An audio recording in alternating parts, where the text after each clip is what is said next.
Use an algebraic expression to represent each sequence of lengths shown below. So according to the directions, we are going to use an algebraic expression, which means we're going to write what we see based on the length given. So sequence means like one after another. So let's do one of them. So in this video, I'm going to do letter B.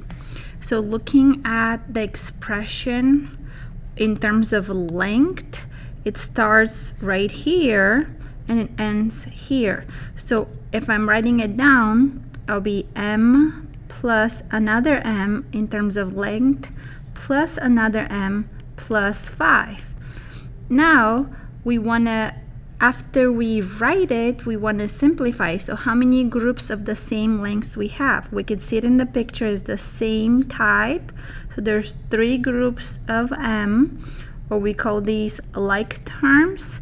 And then 5 is something that we do know, but we don't combine with something we don't know. So that's the constant, or copy it as is. So the expression for letter B, the final expression is 3m plus 5, but remember you want to show how you got it. So go ahead and do A and C on your own.